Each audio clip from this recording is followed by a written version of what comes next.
Hello, Mr. Stone here, and right now we are going to look at the graphing method to solve systems of linear equations. Now, excuse me, the graphing method, one would think, involves some graphing, and if you believe that, then you would be correct. Let us take a look at our system here for the example. I have 4x minus y equals 17. I have 2x plus 3y equals 19. How can we solve this by graphing? Well, the first thing that you might want to do is make this something that's easy to graph. So our first, excuse me, our first equation up here, let's get that into slope-intercept form so that we can solve, or excuse me, graph that easily. I have 4x minus y equals 17. The goal is to get into good old y equals mx plus b form.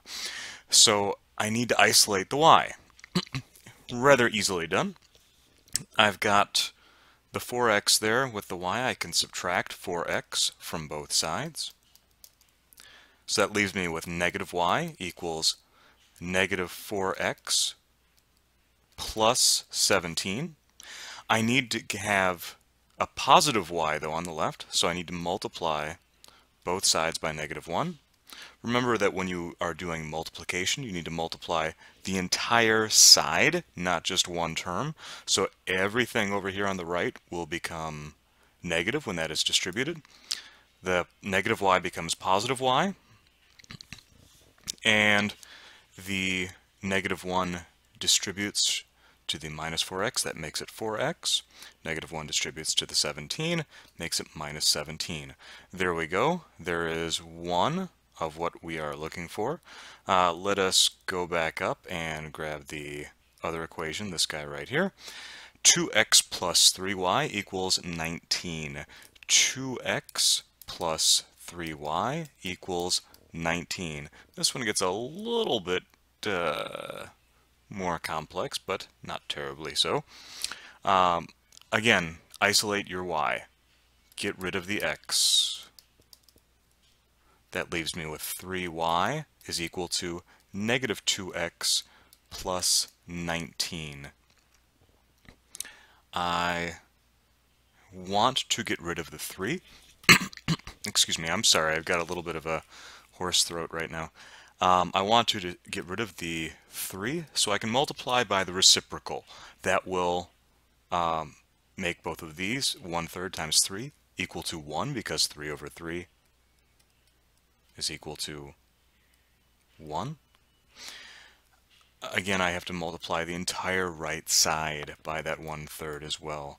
On the left, I'm left with y, and then distribute. 1/3 times negative 2x will give me negative 2/3 x. And now plus, I've got the 19 right there, so this would be 19 times 1/3, or 19/3, which, if we can leave as an improper fraction, that's fine.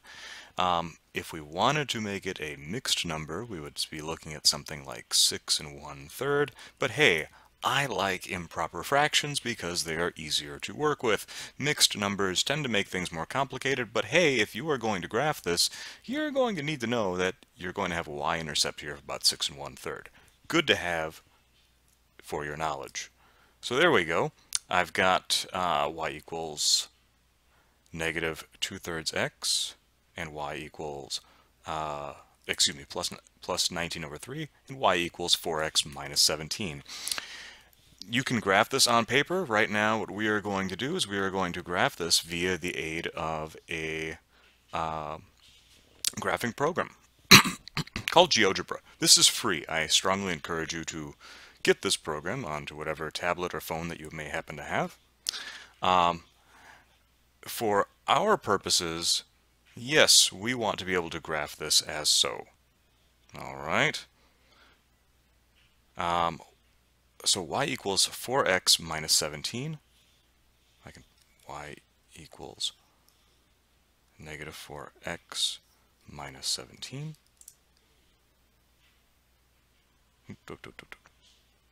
It's all right.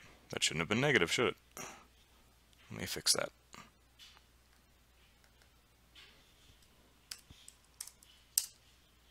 Much better. All right, and the second equation that we had was negative 2/3 x plus 19 over 3. So y equals negative 2/3 x plus the quantity 19 divided by 3. There we go. Now what's neat is that you can kind of see where the two intersect. Both of these equations, both of the linear equations that you have, they are linear equations, they are lines. That means that I've got an infinite number of solutions that will fit for x and for y. If I plug in 1, that will give me some value for y that I can figure out. If I plug in for 2, that will give me something different for y that again I can figure out, and I can keep having all these pairs of these two things together for infinity. However, there is only one set in this case that will solve both of those. In that case, if I look closely enough, I'm going to see that it is the point 5, 3, where x is 5 and y is 3. And check this out, I'm going to plot that point. Boom! Right there, right on the intersection. Okay? You want to be as precise as you can. In this case, we're using a computer, so you really can't get much more precise than that. And that will give you your solution. Now, there are a couple other situations you may have. I'm going to kind of shut these guys off here for a moment. Possibilities that could happen. Let's take a look at, let's use this line that we have out there. I could have something like y equals 4x minus 10. Notice I have two lines now that run parallel. They will never touch each other, ever. So that means that there's going to be no solution set that works for both. Whatever I plug into the first equation will never give me the same results that I'll have for the second one. So it is possible that you could have no solutions. That's possible. Okay. Secondly, something else that you could have is you may have, let me turn this one off again, a case like y, let's do 2y equals 8x minus 34. I graphed that out, and you know what? I don't see it there. Where did it go? That's because, look, right there, that's D, that line that I just added. That is the same line that I had for A. All I did was I multiplied everything by 2. Instead of y, I had 2y. Instead of 4x, I had 8x. Instead of minus 17, I had minus 34.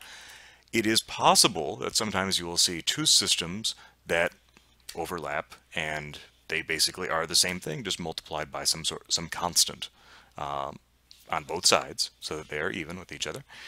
And yeah, that would give you an infinite number of solutions. So you'll have either one solution, no solution, or infinite solutions. You're not going to find anything else. It's going to be one of these three. Quite often what we will be working with here is this. We're not going to see the other two that much because it tends not to come up as often when you're modeling things and when you're trying to get something that's useful in your applications. It does pop up, so it's good to know, but it's more of the aberration than the norm. All right, think about this. Look over some of the more confusing bits and bring in your questions so we can talk about them and practice tomorrow. Have a wonderful day.